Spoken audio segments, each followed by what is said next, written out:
শুরু হলো গৌরব আর অহংকারের মাস ডিসেম্বর। রাজধানীতে বর্ণাঢ্য র্যালি, আনন্দ শোভাযাত্রা। মাতৃভূমিকে সম্পূর্ণ যুদ্ধ অপরাধী মুক্ত করার দাবি। পৌর নির্বাচনে আওয়ামী লীগের প্রার্থী তালিকা চূড়ান্ত করতে আজ আবারও বৈঠক, সিদ্ধান্ত জানা যাবে সন্ধ্যায়। সুষ্ঠু নির্বাচন নিয়ে দ্বিধায় বিএনপি।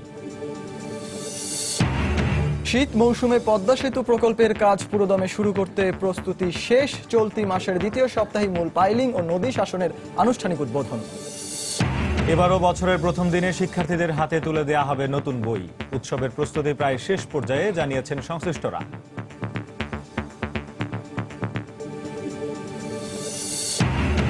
এবং নেতিবাচক প্রচারণায় বৈষম্যের শিকার এইচআইভি আক্রান্ত রোগীরা। সরকারি বেসরকারিভাবে সচেতনতামূলক প্রচারে এইডস নিয়ন্ত্রণ সম্ভব, বলছেন সংশ্লিষ্টরা।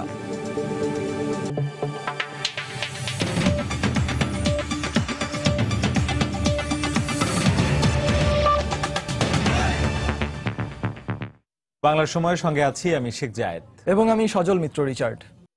শুরু হলো বিজয়ের মাস ডিসেম্বর। 1971 সালে সংগ্রামের চূড়ান্ত পর্যায়ে 16 ডিসেম্বর অভ্যুদয় ঘটে স্বাধীন বাংলাদেশের। বিজয়ের মাস উপলক্ষে রাজধানীতে র্যালি, আনন্দ শোভাযাত্রা, সমাবেশ ও সাংস্কৃতিক অনুষ্ঠান করেছে বিভিন্ন সংগঠন। বিজয় র্যালি শেষে ঢাকা বিশ্ববিদ্যালয়ের উপাচার্য 71-এর গণহত্যাকে পাকিস্তান অস্বীকার করায় দেশটির সঙ্গে সরকারকে কূটনৈতিক সম্পর্ক ছিন্ন করার আহ্বান জানান। সাহসী বাঙালি জাতির বিজয়ের মাস ডিসেম্বর। 16 ডিসেম্বর লাখো প্রাণের বিনিময়ে অর্জিত চূড়ান্ত স্বাধীনতার উদযাপন তাই বরাবরই উচ্ছ্বাসের। বিজয়ের মাসকে স্মরণ করে ঢাকা বিশ্ববিদ্যালয় আয়োজন করে র্যালি। এতে বিশ্ববিদ্যালয়ের শিক্ষক, কর্মকর্তা, কর্মচারী সহ বিভিন্ন বিভাগ ও হলের শিক্ষার্থীরা অংশ নেন। র্যালিটি ক্যাম্পাসের বিভিন্ন সড়ক প্রদক্ষিণ করে ঐতিহাসিক সোহরাওয়ার্দী উদ্যানের স্বাধীনতা স্তম্ভে গিয়ে শেষ হয়। সঠিক ইতিহাস যেন আমাদের ছেলেমেয়েরা জানে, বোঝে এবং সেই মতো যেন তাদের আদর্শে জীবন গড়ে তোলে। মুক্তিযুদ্ধ, জাদুঘর যে মূল্যবান, এগুলো মানে বেশিরভাগ সময় অবহেলায় থাকে। যুদ্ধাপরাধ হয়ে যে অনেক অপরাধ করেছে আমরা জানি, তো আমরা তাদের মতো কোনো অপরাধ না করি। নতুন প্রজন্ম হিসেবে আমরা যেন দেশের জন্য ভালো কিছু করতে পারি। র্যালি শেষে এক সংক্ষিপ্ত সমাবেশ ও সাংস্কৃতিক অনুষ্ঠান করে বিশ্ববিদ্যালয় পরিবার। এ সময় বিশ্ববিদ্যালয়ের উপাচার্য 71-এর গণহত্যাকে পাকিস্তান অস্বীকার করায় তীব্র নিন্দা জানান। গণহত্যার সাথে তাদের সম্পৃক্ততা ছিল না, এই মিথ্যাচার, এটা আমরা তীব্রভাবে নিন্দা করি। আমরা আশা করব যে অতি দ্রুত বাংলাদেশ সরকার জাতিসংঘ থেকে বহিষ্কার করা, সার্কের আমাদের দক্ষিণ এশিয়ার সহযোগিতার যে প্ল্যাটফর্ম সেখান থেকে বহিষ্কার করা এবং এই প্রক্রিয়া শুরু করার জন্য অনতিবিলম্বে পাকিস্তানের সাথে কূটনৈতিক সম্পর্ক ছিন্ন করা। এদিকে বিজয়ের মাস শুরু হয় রাজধানীতে জাতীয় পতাকা নিয়ে দোয়েল চত্বর থেকে কেন্দ্রীয় শহীদ মিনার পর্যন্ত আনন্দ শোভাযাত্রা করে বাংলাদেশ শিশু একাডেমি। বিভিন্ন বয়সী শিশুরা উৎসাহ উদ্দীপনা নিয়ে শোভাযাত্রায় অংশ নেয়। অপরদিকে 1 ডিসেম্বর মুক্তিযোদ্ধা দিবস ঘোষণার দাবি করে শপথ গ্রহণ ও পতাকা মিছিল করেছে মুক্তিযোদ্ধা দিবস উদযাপন কমিটি। এতে তথ্যমন্ত্রী হাসানুল হক ইনু বলেন, জামায়াতকে শুধু নিষিদ্ধই নয়, জার্মান নাৎসি বাহিনীর মতো বিচার করা উচিত। পাকিস্তান বদলায়নি, ঠিক তেমনি বাংলাদেশের জামাত ইসলামও বদলায়নি, রাজাকাররাও বদলায়নি। জামাত ইসলাম শুধু নিষিদ্ধ হওয়া উচিত না, জামাত ইসলামের দলগতভাবে হিটলারের পার্টির মতন তার বিচার করা উচিত। ইজাদ শৌমিক, সময় সংবাদ, ঢাকা। যুগোপযোগী আইন প্রণয়ন ও বাহিনী গঠনের ক্ষেত্রে বাংলাদেশের ভালো অর্জন থাকলেও স্বাধীনতার 44 বছরেও প্রণয়ন করা হয়নি নিরাপত্তা নীতি। আর তাই অভ্যন্তরীণ ও বৈশ্বিক নিরাপত্তার হুমকি মোকাবেলায় নেওয়া সম্ভব হয় না সমন্বিত পদক্ষেপ। এমন মত দিয়ে নিরাপত্তা বিশ্লেষকরা বলছেন, 21 শতকের পরিবর্তিত পরিস্থিতি মোকাবেলায় দরকার দলীয় রাজনীতির প্রভাব মুক্ত একটি জাতীয় নিরাপত্তা নীতি। ওমর ফারুকের রিপোর্ট। আশুরার আগের রাতে শিয়া সম্প্রদায়ের ইমামবাড়ায় গ্রেনেড হামলা ছাড়াও সাম্প্রতিক ব্লগার, পুলিশ ও বিদেশি নাগরিকদের নাশকতার শিকার হওয়ার মধ্য দিয়ে নিরাপত্তা ঝুঁকি হাজির হয়েছে নতুন চেহারায়। পাশাপাশি রয়েছে দুনিয়াজোড়া জঙ্গিবাদের উত্থানের কারণে বৈশ্বিক নিরাপত্তার হুমকি। রয়েছে সীমান্তে নিরস্ত্র বাংলাদেশিদের প্রতিবেশী দেশের অস্ত্রের নিশানায় পরিণত হয়ে নিহত হওয়ার ঘটনাও। তবে স্বাধীনতার পর 44 বছর ধরে দেশের আইন শৃঙ্খলা রক্ষা বাহিনীগুলো এসব পরিস্থিতি সামাল দিচ্ছে কোনো সামগ্রিক নিরাপত্তা নীতি ছাড়াই। কোনো ঘটনা ঘটলে তখন আমরা সিকিউরিটি নেব, বড় চিন্তা ভাবনা করি। যদিও আমাদের এখানে সব ধরনের বাহিনী আছে, কিন্তু কনসেপ্ট অফ সিকিউরিটিটা আমার মনে হয় যে আমাদের কাছেও পরিষ্কার না এবং এইসব বাহিনীর কাছে পরিষ্কার নয়। বাংলাদেশের নিরাপত্তা সংস্থাগুলোর মধ্যে সবশেষ সংযোজন police bureau of investigation PBI. রংপুরে জাপানি নাগরিক কনীয় হোসি হত্যাকাণ্ড সহ সাম্প্রতিক সময়ের সব চাঞ্চল্যকর অপরাধের ঘটনাস্থলে পুলিশ, সিআইডি, গোয়েন্দা পুলিশ, র্যাব ও বিভিন্ন গোয়েন্দা সংস্থার পাশাপাশি দেখা গেছে এর তৎপরতা। ৪৪ বছরে নানা মোড়কে নিরাপত্তা বাহিনীর সংখ্যা বাড়লেও কোনো নীতি না থাকার প্রভাব কি পড়ছে না তাদের ওপর?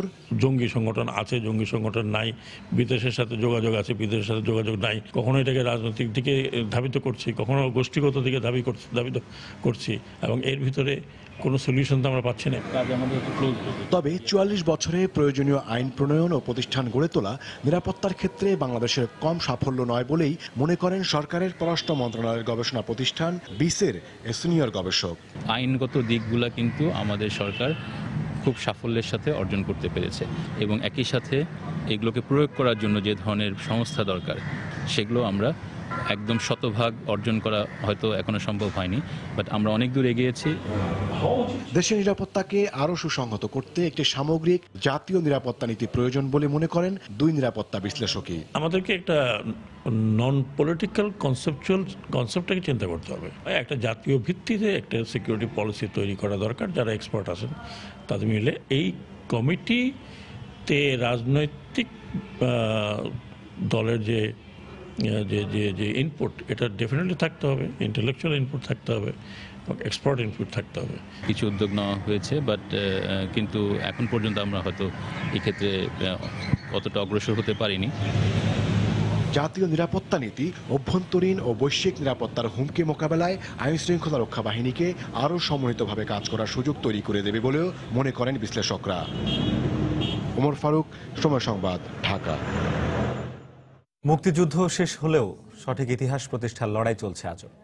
নতুন প্রজন্মকে সেই ইতিহাস জানাতে ৩১ বছর ধরে একেবারে নিজ উদ্যোগে ৭১-এর দুর্লভ সব ছবি প্রদর্শনী নানা আয়োজন করেছেন বরগুনার চিত্তরঞ্জনশীল।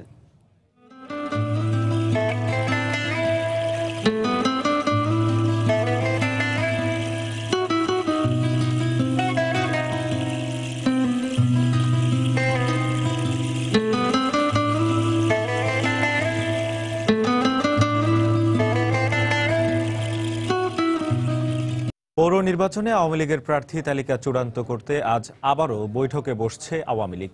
কিছুক্ষণের মধ্যে সভা শুরু হবে এবং প্রার্থী তালিকা প্রকাশ করা হবে বলে জানা গেছে। এর আগে গতকাল সন্ধ্যায় গণভবনে দলের ১৮ সদস্যের মনোনয়ন বোর্ডের এক বৈঠক হয়। এতে সভাপতিত্ব করেন প্রধানমন্ত্রী শেখ হাসিনা। এছাড়াও বৈঠকে সংসদীয় বোর্ডের ১১ সদস্য উপস্থিত ছিলেন। তবে এ বিষয়ে চূড়ান্ত সিদ্ধান্ত হবে আজ, একথা জানিয়েছেন দলটির যুগ্ম সাধারণ সম্পাদক মাহবুবুল আলম হানিফ। আগামী ৩০ ডিসেম্বর দেশের ২৩৬টি পৌরসভায় নির্বাচন হবে। দলীয় প্রতীকে নির্বাচন করার সিদ্ধান্তে ক্ষমতাসীন দলের মনোনয়ন প্রত্যাশী নেতাকর্মীরা এরই মধ্যে শুরু করেছেন নির্বাচনী তৎপরতা।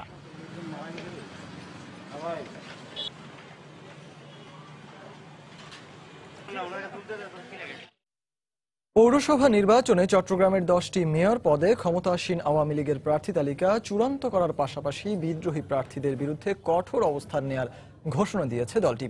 অন্যদিকে আইন শৃঙ্খলা রক্ষা বাহিনীর বিরুদ্ধে দলীয় নেতা কর্মীদের গ্রেফতারের অভিযোগ এনে সুষ্ঠু নির্বাচন নিয়ে দ্বিধার মধ্যে রয়েছে বিএনপি।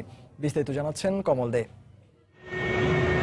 পৌরসভা নির্বাচনের আগে থেকে প্রস্তুতি থাকায় ক্ষমতাসীন আওয়ামী লীগ তাদের প্রার্থী তালিকা চূড়ান্ত করে নিয়েছে। কেন্দ্রীয় নির্দেশনা অনুযায়ী চূড়ান্ত অনুমোদনের জন্য সে তালিকা এখন দলীয় সভানেত্রীর কাছে। পাশাপাশি মনোনয়ন প্রত্যাশী কেউ যাতে বিদ্রোহ করতে না পারে সেই ব্যাপারেও ব্যবস্থা নিয়ে রেখেছে দলের নেতারা। সাতকানিয়া, বাঁশখালী, পটিয়া, চন্দনেশী নৌকার প্রতীকের প্রার্থী বিপুল ভোটে জয়লাভ করবে। আমাদের দলে যারা নমিনেশন চেয়েছে তারা স্বতন্ত্রভাবে নির্বাচন করার কোনো সুযোগ নাই। মনোনয়ন বোর্ড যাকেই চূড়ান্ত করবে এবং যে নির্বাচন মনোনয়ন পাবে তার পক্ষে হয়ে কাজ করবে। প্রার্থী বাছা নিয়ে ব্যস্ত সময় পার করলো বিএনপি নেতারা এখনো নির্বাচন নিয়ে সংশয়ে রয়েছেন। পুলিশ দিয়ে যেভাবে আমাদের নেতা কর্মীদেরকে গ্রেপ্তার শুরু করে দিচ্ছে, যার কারণে আমাদের প্রার্থীরা এখন ভয় পাচ্ছে। দলীয় ভূমিকা নির্বাচন কমিশনের এটা তো পরিষ্কার হয়ে উঠেছে। তারপরে আমরা যাচ্ছি এই প্রেক্ষাপটে দেশবাসী অপেক্ষা করছে, দেখছে এইবার কোন ধরনের নির্বাচন হয়। তবে গণগ্রেপ্তারের ব্যাপারে বিএনপির অভিযোগ মানতে নারাজ পুলিশ। যেসব নিয়মিত মামলা হয়, মামলার আসামি গ্রেপ্তার হয়, মাদক সংক্রান্ত যেসব মামলা হয় সেগুলি গ্রেপ্তার হয়। তো আমাদের এই ধরনের গ্রেপ্তারগুলি চলছে। নির্বাচনকে কেন্দ্র করে যে আমরা ব্যাপক হারে গ্রেপ্তার, এই ধরনের কোনো আমাদের বিষয় নাই। চট্টগ্রামের 10টি পৌরসভায় জোটের শরিক দলগুলোর শক্ত অবস্থান না থাকায় একক প্রার্থী বাছাই এগিয়ে রয়েছে আওয়ামী লীগ। অপরদিকে দক্ষিণ চট্টগ্রামের চন্দনাইশ এবং সাতকানিয়া পৌরসভায় আধিপত্যের কারণে জোটের শরিক এলডিপি ও জামায়াতকে ছাড় দিবে বিএনপি। কমল দে, সময় সংবাদ, চট্টগ্রাম। পৌরসভা নির্বাচনকে ঘিরে প্রচারণায় ব্যস্ত হয়ে উঠেছেন ঠাকুরগাঁওয়ের সম্ভাব্য মেয়র ও কাউন্সিলর প্রার্থীরা। তফসিল ঘোষণার পর থেকে নির্বাচনী আমেজ বইতে শুরু করেছে জেলা সদর, পীরগঞ্জ ও রানীশংকৈল পৌরসভায়। দলীয় প্রতীক পেতে মাঠে নেমেছেন সম্ভাব্য মেয়র প্রার্থীরা। এছাড়া শহর ও পাড়া মহল্লা ছেয়ে গেছে পোস্টার, ব্যানারে। সম্ভাব্য মেয়র প্রার্থীদের পাশাপাশি গণসংযোগে ব্যস্ত হয়ে পড়েছেন কাউন্সিলর প্রার্থীরাও। এদিকে একই সঙ্গে দুটি পদ্ধতিতে নির্বাচন অনুষ্ঠানের সিদ্ধান্তে সংশয়ে রয়েছেন সাধারণ ভোটাররা। তবে নির্বাচন কর্মকর্তা বলছেন, সুষ্ঠু নির্বাচনের সব রকম প্রস্তুতি রয়েছে তাদের।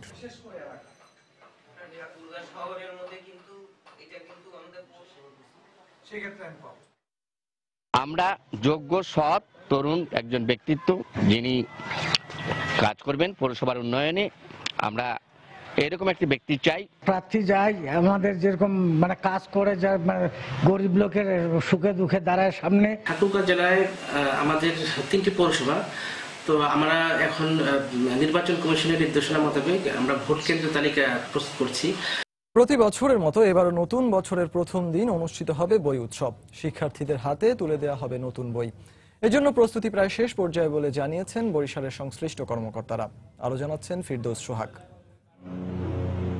নতুন বছরের প্রথম দিনই হাতে নতুন বই, শিক্ষার্থীরা এখন এতেই অভ্যস্ত। এবারও তা অব্যাহত থাকবে। স্কুলগুলোতে পৌঁছে দেওয়া হচ্ছে নতুন বই। উৎসবের মধ্য দিয়ে শিক্ষার্থীদের হাতে তুলে দেওয়া হবে নতুন ক্লাসের নতুন বই। তাই এখন চলছে শেষ মুহূর্তের প্রস্তুতি। আমাদের কাছে ইতিমধ্যেই যথেষ্ট পরিমাণে বই এসে গেছে এবং আমরা অবশ্যই আশা করতেছি যে জানুয়ারি প্রথম দিকে বা বছরের শুরুতেই আমরা প্রত্যেক শিশুর হাতে বই পৌঁছে দিতে পারবো। এবার যথাসময়ে বই শিক্ষার্থীদের হাতে পৌঁছে দেওয়ার জন্য আগেভাগেই ঢাকা থেকে জেলা ও উপজেলা পর্যায়ে প্রেরণের ব্যবস্থা নেওয়া হয়েছে। বই উৎসবের সার্বিক প্রস্তুতি চলছে। মাধ্যমিক স্তরের বেশিরভাগ বই ইতোমধ্যে স্কুলে পৌঁছে গেছে, আর প্রাথমিক পর্যায়ের বই ডিসেম্বরের 3য় সপ্তাহে স্কুলগুলোতে পৌঁছাবে বলে আশা করছেন শিক্ষকেরা। ডিসেম্বর মাসের 2য় সপ্তাহে আমাদের মাসিক সমন্বয় সভা হবে। ওই সপ্তাহে আমাদের বই দেওয়ার কথা বলে দেওয়া হবে। আর বছরের শুরুতে বই উৎসব হওয়ায় খুশি শিক্ষার্থীরা। বছরের শুরুতে আমরা নতুন বই হাতে পাই, পড়তে আমাদের খুব ভালো লাগে, তাই আমরা খুশি। নতুন বই হাতে পেলে নতুন বইয়ের গন্ধটাই আলাদা। বরিশাল বিভাগে প্রাথমিক, মাধ্যমিক ও মাদ্রাসায় মোট শিক্ষার্থী 24,32,491। এদের মধ্যে বিতরণ হবে 2,08,03,025 কপি বই। ফিরদৌস সোহাগ, সময় সংবাদ, বরিশাল। নারায়ণগঞ্জের 7 খুন মামলার অধিকতর তদন্ত চেয়ে নিহত কাউন্সিলর নজরুল ইসলামের স্ত্রীর করা আবেদনের শুনানি আগামী রোববার পর্যন্ত মুলতবি করেছেন হাইকোর্ট। বিকেলে বিচারপতি এম ইনায়েতুর রহিমের সমন্বয়ে গঠিত হাইকোর্টের দ্বৈত বেঞ্চে আংশিক শুনানি শেষে এদিন ধার্য করেন আদালত। শুনানির সময় আদালতে 7 খুন মামলার অভিযোগপত্রে ভুল ত্রুটি আছে কিনা তা আসামি পক্ষকে খুঁজে বের করার পরামর্শ দেন। এই হত্যাকাণ্ডের সাথে জড়িত পৃথক অপরাধী দ্রুত বিচার হোক, এটা সবাই চায় মন্তব্য করে হাইকোর্ট বলেন, এ পর্যায়ে মামলার অধিকতর তদন্তের নির্দেশ দিলে আসামিরা সুবিধা পাবে কিনা বা মামলার বিচার বিলম্ব হবে কিনা এ বিষয়ে বাদী পক্ষকে খতিয়ে দেখতে হবে। গত রোববার প্রধান আসামি নূর হোসেনকে জিজ্ঞাসাবাদের উদ্দেশ্যে মামলার অধিকতর তদন্ত চেয়ে রিটটি করেন নজরুল ইসলামের স্ত্রী বিটি বেগম। নূর হোসেন এখন বাংলাদেশে এসেছেন, তখন ফার্দার ইনভেস্টিগেশন সুযোগে আইনের খাতিরে ন্যায় বিচারের স্বার্থে এই কেসে ফার্দার ইনভেস্টিগেশনের মাধ্যমে তাকেও ইনভেস্টিগেট করে সত্যিকার ঘটনা উদ্ঘাটন করার জন্য চেষ্টা করা যেতে পারে। এই বিচার যেন একটা পরিণত পর্যায়ে যায় এবং ন্যায় বিচার পায়। সুতরাং এটা যেমন আমাদের সাধারণ মানুষের আকাঙ্ক্ষা, আইনজীবীদের আকাঙ্ক্ষা, বিজ্ঞ আদালত তারাও মনে করেন যে এখানে যাতে ন্যায় বিচার সুনিশ্চিত হয়। দিনাজপুরে দুর্বৃত্তদের গুলিতে গুঞ্জাবাড়ি ইসকন মন্দিরের সভাপতি ডাক্তার বীরেন্দ্রনাথ রায় গুরুতর আহত হয়েছেন। গত রাত 11:30টায় এই ঘটনা ঘটে। তার স্বজনরা জানায়, গত রাতে চিরিবন্দর উপজেলার রানীপুর বাজারে নিজের ওষুধের দোকান বন্ধ করে বাড়ি ফেরার পথে দুর্বৃত্তরা তাকে লক্ষ্য করে গুলি ছোড়ে। এতে তিনি গুরুতর আহত হন। তাকে উদ্ধার করে দিনাজপুর মেডিকেল কলেজ হাসপাতালে ভর্তি করা হয়। পরে অবস্থার অবনতি হলে সকালে তাকে রংপুর মেডিকেল কলেজ হাসপাতালে নেওয়া হয়।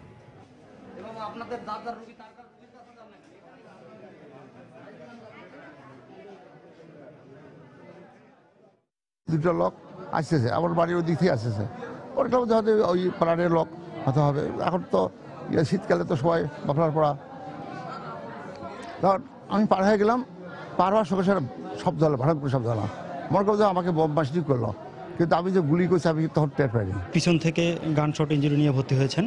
প্রাথমিক চিকিৎসা দিনাজপুর মেডিকেলে নেওয়ার পরে আমাদের এখানে রেফার হয়ে আসছেন। তার পেটের ভিতরে একটা এক্সরে করে দেখেছি, তার পেটের ভিতরে গুলি এখনও আছে, তবে তার সার্বিক অবস্থা স্টেবল। সাভারের আশুলিয়ায় প্লাস্টিক কারখানায় ভয়াবহ অগ্নিকাণ্ড হয়েছে। এ সময় আগুন নেভাতে গিয়ে অন্তত 10 জন আহত হয়েছেন। ফায়ার সার্ভিস ও প্রত্যক্ষদর্শীরা জানায়, সকাল 11টার দিকে আশুলিয়ার গাজীর চট এলাকায় হাইটেক নামের ওই কারখানার একটি গুদাম ঘর থেকে আগুনের সূত্রপাত হয়। এতে দ্রুত পুরো কারখানায় আগুন ছড়িয়ে পড়ে। এ সময় আগুন নেভাতে গিয়ে কারখানার অন্তত 10 শ্রমিক আহত হন। পরে খবর পেয়ে ডিইপিজেড ফায়ার সার্ভিসের 4টি ইউনিট ঘটনাস্থলে পৌঁছে প্রায় 1 ঘন্টা চেষ্টার পর আগুন নিয়ন্ত্রণে আনে।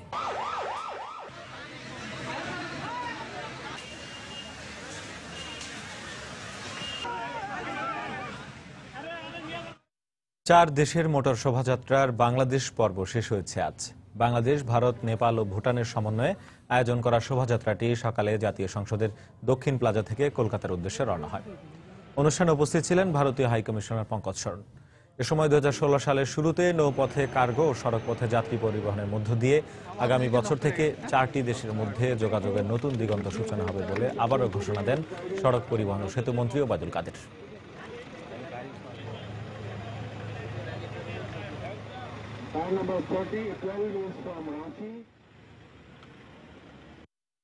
আমাদের ট্রেড অ্যান্ড ট্যুরিজমকে প্রমোট করার স্বার্থে, আমাদের ইনভেস্টমেন্টকে প্রমোট করার স্বার্থে, আমাদের ইকোনমিকে এনহান্স করার স্বার্থে অর্থবহ একটা সম্পর্ক গড়ে তুলতে আমাদেরকে আজ ব্রিজ করতে হবে। গ্রেটার কানেক্টিভিটির ব্রিজ আমাদেরকে গড়ে তুলতে হবে, সেতু গড়ে তুলতে হবে। বোমা ও বিস্ফোরক দ্রব্য রাখার অপরাধে রংপুরে 7 শিবির কর্মীকে 20 বছর করে কারাদণ্ড দিয়েছেন আদালত। দুপুরে জেলার অতিরিক্ত জেলা ও দায়রা জজ আদালতের বিচারক আবু জাফর মোহাম্মদ কামরুজ্জামান এই রায় দেন। এ সময় প্রত্যেকে 10,000 টাকা জরিমানা অনাদায়ে আরও 1 বছরের কারাদণ্ড দেওয়া হয়। মামলা সূত্রে জানা যায়, 2013 সালের 18 মার্চ রাতে নগরীর কারমাইকেল কলেজ এলাকায় একটি ছাত্রাবাসে অভিযান চালিয়ে ককটেল সহ পেট্রোল বোমা তৈরির সরঞ্জাম উদ্ধার করে পুলিশ। তবে এই সময় কাউকে আটক করতে পারেনি পুলিশ। পরে পুলিশ বাদী হয়ে 7 জনের নাম উল্লেখ করে কোতোয়ালি থানায় একটি মামলা দায়ের করে।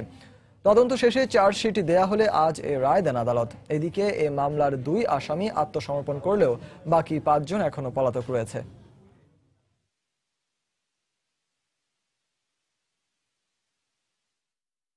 বিস্ফোরক আইনের 4 ক এবং 6 ধারার মামলা। এই দুটো ধারাতে 10 বছর এবং 10 বছর করে মোট 7 জন আসামিকে কারাদণ্ড দেওয়া হলো। তার মধ্যে 2 জন ডকে ছিল এবং বাকি 5 জন পলাতক। চটের বস্তা ব্যবহারে ভ্রাম্যমাণ আদালতের অভিযানের প্রতিবাদে চট্টগ্রামের 5টি সার কারখানা থেকে সার উত্তোলন বন্ধ করে দিয়েছেন ব্যবসায়ীরা। সোমবার সকাল থেকে চট্টগ্রাম বন্দরের আশপাশের 16টি ঘাট থেকেও বন্ধ রাখা হয়েছে সার পরিবহন। একই সঙ্গে অভিযান বন্ধ না হওয়া পর্যন্ত এই ধর্মঘট চালিয়ে যাওয়ার ঘোষণা দিয়েছে ফার্টিলাইজার অ্যাসোসিয়েশন। বিস্তারিত জানাচ্ছেন কমল দে। চাল, গম, সারসহ 6টি পণ্য পরিবহনে চটের বস্তা ব্যবহারের জন্য দেশজুড়ে চলা ভ্রাম্যমাণ আদালতের অভিযানের প্রতিবাদে বাংলাদেশ ফার্টিলাইজার অ্যাসোসিয়েশন চট্টগ্রাম সার সরবরাহ বন্ধের সিদ্ধান্ত নিয়েছে। এই অবস্থায় সিইউএফএল, কাফকো এবং টিএসপি সহ 5টি কারখানা থেকে প্লাস্টিকের বস্তায় সার নিতে অস্বীকার করেছেন ব্যবসায়ীরা। ব্যবসায়ীদের অভিযোগ, একদিকে এসব কারখানা থেকে প্লাস্টিকের বস্তায় সার সরবরাহ করা হচ্ছে, অন্যদিকে ভ্রাম্যমাণ আদালতের মাধ্যমে ডিলারদের জরিমানা করা হচ্ছে। সরকারের আমদানিকৃত মালের মধ্যে যে পিপি ব্যাগ মানে এখনো রয়ে গেছে লক্ষ লক্ষ বস্তা, এই ব্যাগগুলো কোথায় যাবে? এই ব্যাগগুলো যতক্ষণ পর্যন্ত বাজার থেকে উচ্ছেদ না হবে ততক্ষণ পর্যন্ত গানি ব্যাগের মানে নেওয়া আমাদের পক্ষে সম্ভবপর না। বাংলাদেশ ফার্টিলাইজার অ্যাসোসিয়েশনের সিদ্ধান্তের কারণে অচল অবস্থা সৃষ্টি হয়েছে বন্দরের আশপাশের 16টি ঘাটও। বন্দরের বহির্নোঙরে অবস্থানরত মাদার ভেসেল থেকে লাইটারের জাহাজে করে আনা সার খালাসও বন্ধ রয়েছে। আমার এই কনসাইনমেন্টের বস্তা রেডি, এখন যদি হঠাৎ বন্ধ করে দেয় তাহলে সমস্যা পড়বে, আমার লাইটারের ড্যামারিজ উঠবে, ডবল টিপ উঠবে। পাটের বস্তা আসবে কখন, তারপর আপনার যাবে ব্যাগিং হবে, এই ক্ষেত্রে এটা লাইটার ড্যামারিজ থেকে শুরু করে মাদার ভেসেল ড্যামারিজ থেকে শুরু করে অনেক সমস্যার সম্মুখীন হতো। এদিকে ব্যবসায়ীরা জানান তাদের কাছে অন্তত 5 লাখ প্লাস্টিকের বস্তা মজুত রয়েছে সার পরিবহনের জন্য, আর এসব বস্তা শেষ হতে সময় লাগবে কমপক্ষে 4 মাস। চট্টগ্রাম বন্দরের আশপাশের 16টি ঘাটে এ ধরনের সারবাহী অন্তত 25টি লাইটার জাহাজ খালাসের অপেক্ষা রয়েছে, আর প্রতিটি লাইটার জাহাজে রয়েছে অন্তত 1500 মেট্রিক টন করে সার। কিন্তু সকাল থেকে এইসব জাহাজ থেকে সার খালাস অনেকটা বন্ধ। চট্টগ্রামের মাঝিরঘাট থেকে কমল দে, সময় সংবাদ। ঝালকাঠির রাজাপুরে যুদ্ধাপরাধের তদন্ত কাজ শুরু করেছে আন্তর্জাতিক ট্রাইব্যুনালের তদন্ত দল। জেলার অতিরিক্ত পুলিশ সুপার মোহাম্মদ হেলাল উদ্দিনের নেতৃত্বে 3 সদস্যের এই প্রতিনিধি দল তদন্ত কাজ শুরু করে। সকালে রাজাপুর উপজেলার সাতুরিয়া ইউনিয়নে গণহত্যায় শহীদদের স্বজনদের সঙ্গে সাক্ষাৎ করেন তারা। পরে কাঠিপাড়া গ্রামের গণকবর পরিদর্শন শেষে স্থানীয়দের সাক্ষ্য গ্রহণ করা হয়। এ সময় বেশ কিছু যুদ্ধাপরাধীর নাম উঠে আসে তদন্তে। তবে এখনই তাদের নাম প্রকাশ করা হবে না বলেও জানান তারা। 1971 সালের 17 মে রাজাকারদের সহায়তায় কাঠিপাড়া গ্রামে গণহত্যা চালিয়ে অন্তত অর্ধশত মানুষকে হত্যা করে হানাদার বাহিনী।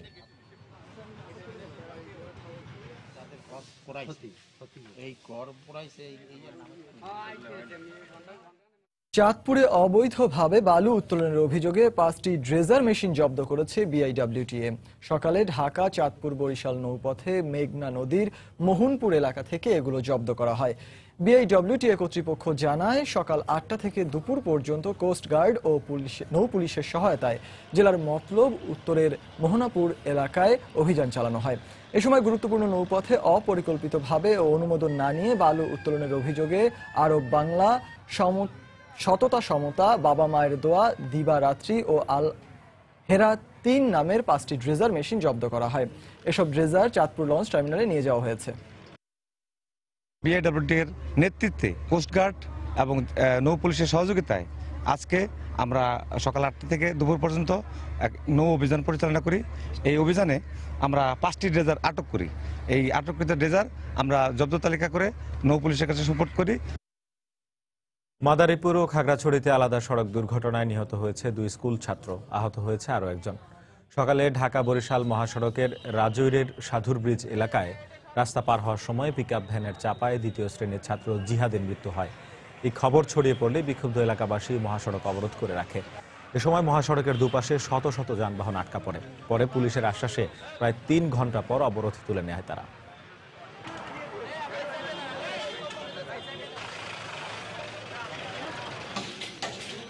এদিকে খাগড়াছড়িতে ইউপিডিএফ এর ডাকা সড়ক অবরোধ কর্মসূচি চলছে। সকালে দীঘিনালা সড়কের 3 মাইলে একটি ট্রাকে ইটপাটকেল ছোড়ে অবরোধকারীরা। এই সময় ট্রাকটি নিয়ন্ত্রণ হারিয়ে রাস্তার পাশে 2 ছাত্রকে চাপা দেয়। এতে ঘটনাস্থলে 7ম শ্রেণীর এক ছাত্র মারা যায়।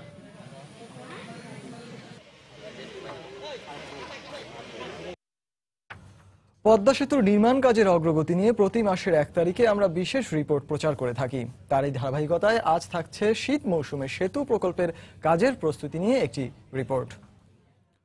পদ্মা সেতুর মূল পাইলিং ও নদী শাসনের আনুষ্ঠানিক উদ্বোধন হবে চলতি মাসের 2য় সপ্তাহে।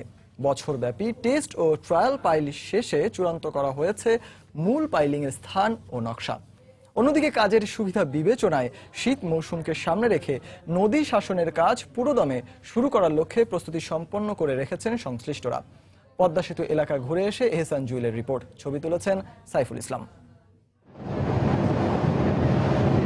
পদ্মার মাওয়া প্রান্ত থেকে নদীতে বেশ কিছুটা গেলেই চোখে পড়ে টেস্ট ও ট্রায়াল পাইলের অবশিষ্ট অংশ। মূল পাইলের জন্য ক্রমান্বয়ে 10টি টেস্ট পাইল করার কথা। এর মধ্যে সম্পন্ন করা হয়েছে 3টি টেস্ট আর 1টি ট্রায়াল পাইলের কাজ। চলছে আরও একটি টেস্ট পাইলের কাজ। এবার মূল পাইল বসানোর পালা। 2016 সালের মধ্যেই সেতু 2 পাশে সংযোগ সড়ক এবং সার্ভিস এরিয়ার নির্মাণ কাজ শেষ করে আনার লক্ষ্য নির্ধারণ করা হয়েছে।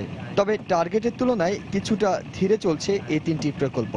চলতি মাস পর্যন্ত পাওয়া তথ্য বলছে টার্গেটের সঙ্গে পাল্লা দিয়ে সর্বোচ্চ অগ্রগতি হয়েছে মূল সেতুর কাজে, আর কম কাজ হয়েছে জাজিরা প্রান্তের সংযোগ সড়ক নির্মাণে। আমরা কিছু কিছু ক্ষেত্রে আগেই গেছি, কিছু কিছু ক্ষেত্রে পিছাইতে পারি, বলা তো যায় না। সবগুলো কম্পোনেন্ট যে আমি সঠিকভাবে এটা আমি যদি কোথাও আমি আবার এক্সট্রা কেয়ার নেব না, আমার আগে যাবো। কারণ এখন আমার প্রজেক্টের মাত্র আমার ধরেন 10-11 মাস আমার হয়েছে। শুরুতে অক্টোবরের শেষ সপ্তাহে সেতুর মূল পাইলের কাজ শুরুর লক্ষ্য ছিল, তবে টেস্ট ও ট্রায়াল পাইলে নানা পরীক্ষার পর 1 মাস পিছিয়ে ডিসেম্বরে নির্ধারণ করা হয়েছে উদ্বোধনের সূচি। চলতি বছরের মার্চ মাস থেকে শুরু হয়েছিল টেস্ট পাইলিংয়ের কাজ। 9 মাসব্যাপী পরীক্ষার পর মূল পাইলের পরিকল্পনা এসেছে ছোটখাটো কিছু পরিবর্তন। আমি টেস্টের রেজাল্টগুলো পাবো, আমাদের কনসালটেন্টরা সেগুলো বিশ্লেষণ করছে, তারপরে আমি প্যানেল অফ এক্সপার্টরাও বিশ্লেষণ করতেছি, ফরেন এক্সপার্টরাও আসতেছে, তারাও বিশ্লেষণ করবে, তাদের সাথে তথ্য পাঠিয়ে দিচ্ছি। পাইলের একটা টেন্টেটিভ লেংথ ডিজাইনে দেওয়া থাকে, লোড টেস্ট দিয়ে এটাকে কনফার্ম করতে হয় যে আমি যেই ডিজাইনটা করেছিলাম ওইটাই সঠিক থাকবে, নার থেকে কমবে, নার থেকে বেশি হবে, তিনটাই হতে পারে। পদ্মা সেতুর 5টি প্রকল্পের মধ্যে মূল সেতুর পরীক্ষামূলক কাজ শুরু হয় 2014 সালের 26 নভেম্বর।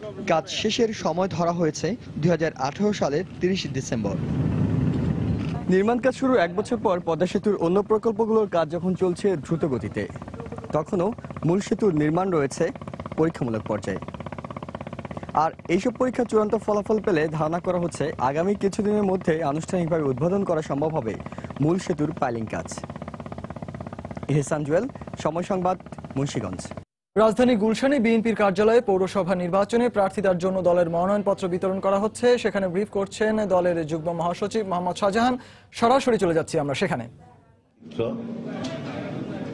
আমাদেরকে একটি ধারণা দিবে, সেই ধারণাই হলো আসলে আমরা রাজনৈতিক দল, আমাদের দেশের বর্তমান সরকার এবং আমাদের নির্বাচন কমিশন, আমরা সংকট থেকে মুক্তি চাই, দেশের মানুষের কাছে কি একটা আশাবাদ তৈরি করতে চাই, দেশে একটি গ্রহণযোগ্য নির্বাচন সম্ভব, এই ধারণাকে দেশের মানুষের কাছে নতুনভাবে পৌঁছে দিতে চাই।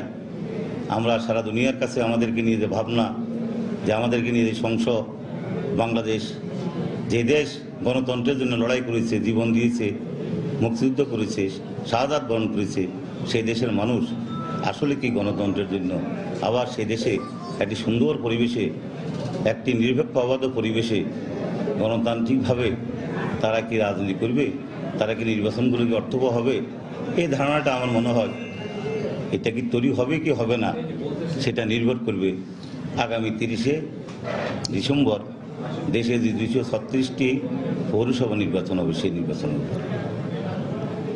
আমি হতাশ হতে চাই না, আশার বুক বেঁধে থাকতে চাই, কারণ আশায় গণতান্ত্রিক কর্মীদের, গণতান্ত্রিক রাজনৈতিক কর্মী, তাদের হতাশ হওয়ার কোনো অবকাশ নেই। দর্শক, আসন্ন পৌরসভা নির্বাচনকে কেন্দ্র করে বিএনপির মনোনয়ন প্রার্থীদের মনোনয়নপত্র বিতরণের যে প্রক্রিয়াটি রয়েছে সেই বিষয়ে গুলশান কার্যালয়ে, বিএনপির কার্যালয়ে ব্রিফ করছিলেন দলটির যুগ্ম মহাসচিব মোহাম্মদ শাহজাহান। এতক্ষণ আমরা ছিলাম সেখানে। এইচআইভি সংক্রমণ ও এইডস মৃত্যু নয়, একটিও আর। বৈষম্যহীন পৃথিবী, গর্ব সবাই, এই আমাদের অঙ্গীকার। প্রতিবাদ্যকে সামনে রেখে দেশের বিভিন্ন স্থানে বিশ্ব এইডস দিবস উপলক্ষে র্যালি ও আলোচনা সভা অনুষ্ঠিত হয়েছে। সকালে খুলনা জেলা প্রশাসকের কার্যালয়ের সামনে থেকে একটি র্যালি শহরের বিভিন্ন সড়ক ঘুরে নগরী স্কুল হেলথ ক্লিনিকে গিয়ে শেষ হয়। পরে সেখানে আলোচনা সভা অনুষ্ঠিত হয়। এদিকে রাজশাহীতে সকাল 9টায় সিভিল সার্জন কার্যালয়ের সামনে থেকে একটি র্যালি বের হয়। এতে স্বাস্থ্য সেবা নিয়ে কাজ করছে এমন 12টি সংগঠন অংশ নেয়। র্যালিটি বিভিন্ন সড়ক ঘুরে পুনরায় সিভিল সার্জন কার্যালয়ে গিয়ে আলোচনা সভা অনুষ্ঠিত হয়।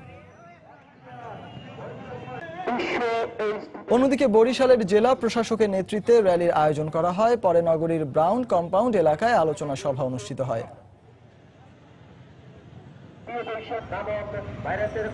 এছাড়া ফেনী, রংপুর, ব্রাহ্মণবাড়িয়া, ময়মনসিংহ ও সিলেট সহ দেশের বিভিন্ন স্থানে বিশ্ব এইডস দিবস উপলক্ষে র্যালি ও আলোচনা সভা অনুষ্ঠিত হয়েছে। এইচআইভি এইডস আক্রান্ত বাবা মায়ের সন্তানরাও এইডস নিয়ে জন্মগ্রহণ করে, এমন ধারণা পুরোপুরি পাল্টে দিয়েছে সিলেট ওসমানী মেডিকেল সহ দেশের 3টি সরকারি হাসপাতাল। হাসপাতালগুলোতে পিএমটিসিটি প্রকল্প শুরু হওয়ার পর এই পর্যন্ত এইডস আক্রান্ত 43 জন মা সুস্থ সন্তানের জন্ম দিয়েছেন। এই মায়েদের বুকের দুধ খেলেও সন্তানের মধ্যে এইডস ছড়ানোর আশঙ্কা নেই বলেও জানান চিকিৎসকরা। বিস্তারিত আব্দুল হাদের রিপোর্টে। 23 বছরের প্রবাস জীবনে অনিয়ন্ত্রিত চলাফেরার কারণে এইডসের জীবাণু দানা বাঁধে তার দেহে। বিয়ের পর তা ছড়িয়ে যায় স্ত্রীর শরীরেও। তাদের পুত্র সন্তান দুটিও এইডস নামের মরণ ব্যাধি নিয়েই আসে পৃথিবীতে। এইডস আক্রান্ত গর্ভবতী মায়েদের সন্তানদের বাঁচাতে ঝুঁকিপূর্ণ অঞ্চল সিলেট ও চট্টগ্রাম মেডিকেল হাসপাতাল এবং ঢাকার বঙ্গবন্ধু মেডিকেল বিশ্ববিদ্যালয়ে 2013 সালে ইউনিসেফের অর্থায়নে চালু হয় PMTCT প্রোগ্রাম।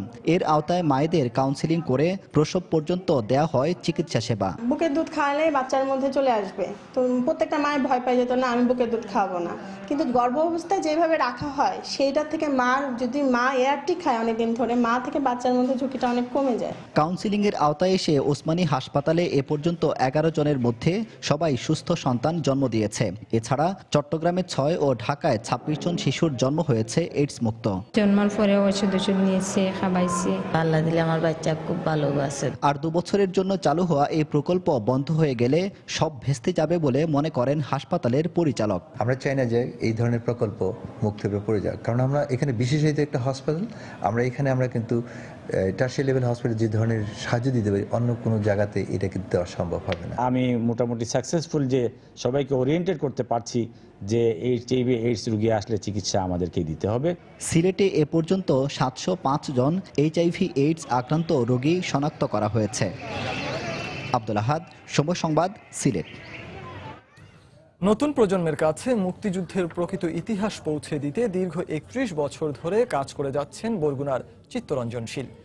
মুক্তিযুদ্ধকালীন বেশ কিছু দুর্লভ ছবি সংগ্রহ করে আয়োজন করেছেন আলোকচিত্র প্রদর্শনীর। এই আয়োজন মুক্তিযুদ্ধের ইতিহাস জানানোর পাশাপাশি নতুন প্রজন্মকে দেশপ্রেমে উদ্বুদ্ধ করবে বলে মনে করেন তিনি। আর এমন উদ্যোগের পাশে থাকার কথা জানিয়েছে জেলা প্রশাসন। SM সিফাতের তোলা ছবিতে MA আজিমের রিপোর্ট।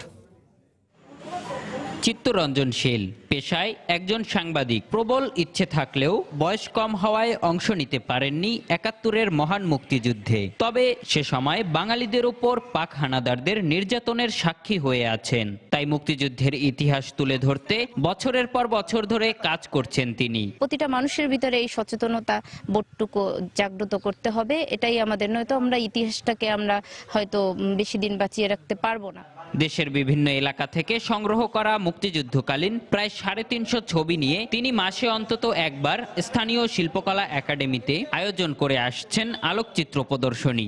মুক্তিযুদ্ধ কিভাবে হয়েছে আসলে আমরা সেটা বুঝতে পেরেছি। আজকে আমরা এখানে এসে দেখতে পাচ্ছি যে কে মুক্তিযুদ্ধের ঘোষণা দিয়েছে। এগুলো দেখলে বোঝা যায় যে অনেক কষ্টের বিনিময়ে আমরা আমাদের স্বাধীনতা অর্জন করছি। আর এসব সংগৃহীত ছবি সংরক্ষণ ও আলোকচিত্র প্রদর্শনীতে সরকারের সহযোগিতা চাইলেন চিত্তরঞ্জন শীল। কারা মুক্তিযুদ্ধের পক্ষে ছিল, কারা বিপক্ষে ছিল, এগুলো যদি ওরা জানতে না পারে তাহলে দেশ সম্পর্কে তারা আগ্রহী হবে না। এই কারণে আমি এই আলোকচিত্রটা মনে করি যে স্থায়ীভাবে প্রদর্শনীর ব্যবস্থা করা উচিত। অবশ্য তাকে সব ধরনের সহযোগিতা করার আশ্বাস দিলেন জেলা প্রশাসক। যার মাধ্যমে আমাদের প্রজন্ম জানতে পারবে, শিখতে পারবে, তার এই সংগ্রহগুলো যাতে সংরক্ষণ হয় স্থায়ীভাবে, এই বিষয়ে আমরা আলাপ আলোচনার মাধ্যমে যথাযথ ব্যবস্থা গ্রহণ করার যোগ্য। 1984 সাল থেকে চিত্তরঞ্জন শীল আলোকচিত্রের আয়োজন করে আসছে। শুধু ব্যক্তি উদ্যোগ ও বরগুনা জেলায় নয়, বাংলাদেশের প্রতিটি জেলায় মুক্তিযুদ্ধের আলোকচিত্র ভিত্তিক এমন আয়োজন চালানো গেলে মুক্তিযুদ্ধের সঠিক ইতিহাস প্রজন্ম থেকে প্রজন্মের মাঝে পৌঁছে দেওয়া সম্ভব হবে। MA আজিম, সময় সংবাদ, বরগুনা। বিজয়ের মাসের প্রথম দিনে খুলনায় স্বাধীনতা স্মৃতিসৌধের উদ্বোধন করা হয়েছে। সকালে ডুমুরিয়া উপজেলা চত্বরে নির্মিত এই স্মৃতিসৌধের উদ্বোধন করেন মৎস্য ও পানি সম্পদ প্রতিমন্ত্রী নারায়ণ চন্দ্র চন্দ। এ সময় উপজেলা প্রশাসনের কর্মকর্তা, স্থানীয় জনপ্রতিনিধি ও সাধারণ জনগণ উপস্থিত ছিলেন। পরে দেশ ও জাতির কল্যাণ কামনা করে সংক্ষিপ্ত মোনাজাত করেন তারা। দীর্ঘদিন ধরে স্থানীয় জনগণ ডুমুরিয়া উপজেলায় স্মৃতিসৌধ নির্মাণের দাবি জানিয়ে আসছিল। এর প্রেক্ষিতে চলতি বছরের ফেব্রুয়ারি মাসে সৌধটি নির্মাণের কাজ শুরু হয়।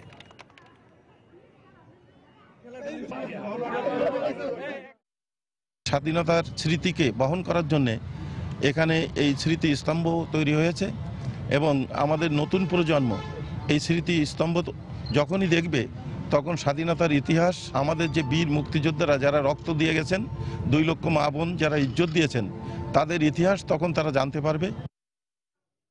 1971 সালের এদিনে পাবনার নাজিরপুরে পাকিস্তানি হানাদার বাহিনী 62 জন মুক্তিযোদ্ধাকে নৃশংসভাবে হত্যা করে, জ্বালিয়ে দেয় 2 শতাধিক বাড়িঘর।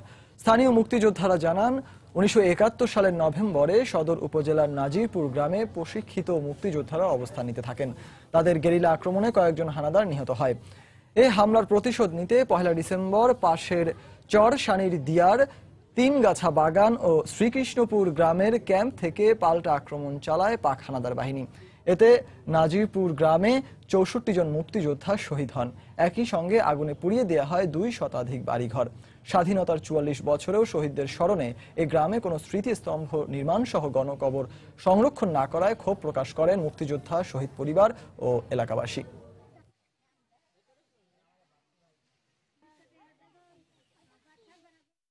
মোদি বা সে আমাদের মৃত্যুওয়ালা যারা মরিল শহীদদের তারা ২০০০ টাকা দিয়েছিল, সেই টাকাটা আমরা পাইছি, কিন্তু সে আমার আজ পর্যন্ত সেই ২০০০ টাকায় পাইছে, আর কিছু আমরা পাইনি। এই দেশের যারা খুন করেছে তারা আজও প্রকাশ্য ঘুরে বেড়াচ্ছে এবং এখন তার নাম মুক্তিযোদ্ধা। গণহত্যা যারা হয়েছে সেই সময় তাদের ফ্যামিলি, পরিজন, বাচ্চা সন্তানরা নিদরান জীবনযাপন করে, তাদের পুনর্বাসন মুক্তিযোদ্ধা মন্ত্রণালয় থেকে করা উচিত বলে আমি মনে করি। এবং দীর্ঘদিন ওই এলাকার মানুষের দাবি ওইখানে একটা স্মৃতিসৌধ নির্মাণ করার। বাংলার সময়ের শীর্ষ সংবাদগুলো জানিয়ে দিচ্ছি আরেকবার।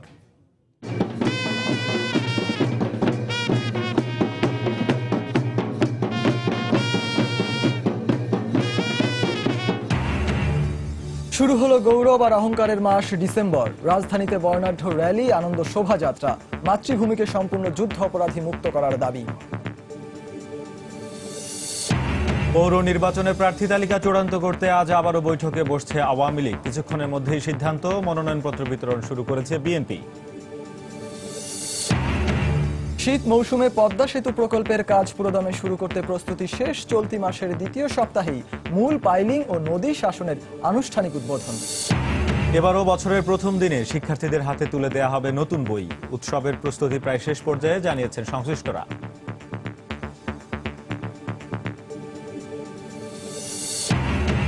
এবং নেতিবাচক প্রচারণায় বৈষম্যের শিকার HIV আক্রান্ত রোগীরা। সরকারি বেসরকারিভাবে সচেতনতামূলক প্রচারে এইডস নিয়ন্ত্রণ সম্ভব, বলছেন সংশ্লিষ্টরা। এই ছিল বাংলা সময়। যে কোনো খবর পেতে ভিজিট করুন সময়নিউজ.tv। এছাড়া এই মাত্র পাওয়া খবর আপনার মোবাইলে পেতে SMS করুন *SN লিখে পাঠিয়ে দিন 16242 নম্বরে। সঙ্গে থাকুন সময়ের।